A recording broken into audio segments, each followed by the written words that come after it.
मेरे एक दर्शक बहुत देर से इंतजार कर रही है, अभिषेक शर्मा दिल्ली से। अभिषेक जी बताइए, अभिषेक जी बताइए, आप क्या कहेंगी तीसरी लहर के बारे में? Thank you sir. सबसे पहले मैं आपको क्लियर करूंगा और सबसे पहले सर मैं अपना आज के आंकड़ों के बारे में बोलना चाहूंगा कि जो भारत में जो टोटल केसेस आ रहे हैं वो 42,971 केसेस आए हुए हैं और केरल के जो केस हैं वो 22,129 केस लमसम आए हुए हैं।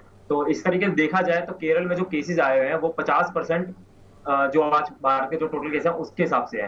और मैं एक छोटा सा पॉइंट रखना चाहूंगा। आज से 4 दिन पहले मैं एक डिबेट शो देख रहा था, इसी का डिबेट शो में देख रहा था। उसमें बहस चल रही थी, कांग्रेस के एक प्रवक्ता बोल रहे थे कि अपना जो ये हम 3 दिन का जो अपना सुविधा दे रहे हैं खोलने की, जो केरल में लॉकडाउन दे रहे हैं, अनलॉक कर रहे हैं, उसमें जो बिजनेस व्यापारी हैं उनको प्रॉफिट होगा। पर मुझे किसी तरीके से कोई प्रॉफिट नजर नहीं आया इसमें, सिर्फ और केरल का नुकसान ही नजर आया है। और हालांकि हम सब जानते हैं कि काफी सरकारें जिन्होंने सारे धर्म के त्योहारों पर पाबंदियां लगा रखी है, जैसे छत्तीसगढ़ की उसने अपना ये पे कांवड़ियों पे बैन वो लगा दी है, पाबंदियां लगा दी है।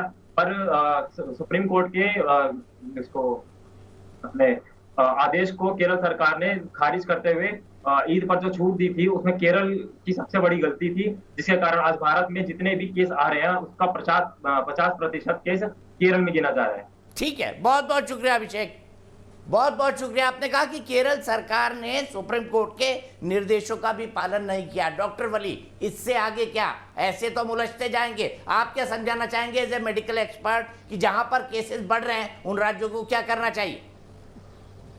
मैं तो अभी अग्रवाल साहब की उसी बात को आगे ले जाऊंगा कि भारत सरकार ने इसके संज्ञान लिया है, अपने 6 ऑब्जर्वेशन के लिए लोग भेजे हैं, वो डाटा कलेक्ट करेंगे, केरल का डाटा सामने आएगा, कितने लोगों को वहाँ वैक्सीनेशन हुआ है वो डाटा सामने आएगा, वहाँ जो जो एक्सटेंडेड टेस्ट हुआ है जिसमें ज़्यादा वैल्यू आती है, टारगेटेड टेस्टिंग जिसको कहते हैं TPR, उसके डाटा आएंगे सामने। तो ये शायद जो बादल है, ये एक्चुअली ये इसलिए बादल आ गया है कि ये खतरा बहुत बड़ा नजर आ रहा है, काउंट्स में बहुत डिस्पैरिटी है और कोई आदमी इसको समझाने को तैयार नहीं है कि काउंट्स में इतनी डिस्पैरिटी क्यों है। आप डेथ्स का भी आंकड़ा लाइए और आप ये भी आंकड़ा लाइए कि ये किस बेसिस पे डाटा आ गया इतना बड़ा जबरदस्त। ये एक आई ओपनर है और हम कल को ये ना हो जाए कि केरला बदनाम हो जाए, केरला का त्योहार बदनाम हो जाए। इसका मुझे बहुत, I am a sensitive person and I have served 3 presidents of India and the government and I have always tried लोगों को ये समझाने की कोशिश की है कि आप डेटा को लाके उस पर बात करिए। अभी क्या है ना, सरकार ने जो संज्ञान लिया है और हम सबको एकजुट होकर केरला को बचाने की कोशिश करनी है। ये बात बिल्कुल सही है कि फर्स्ट केस केरला में आया था,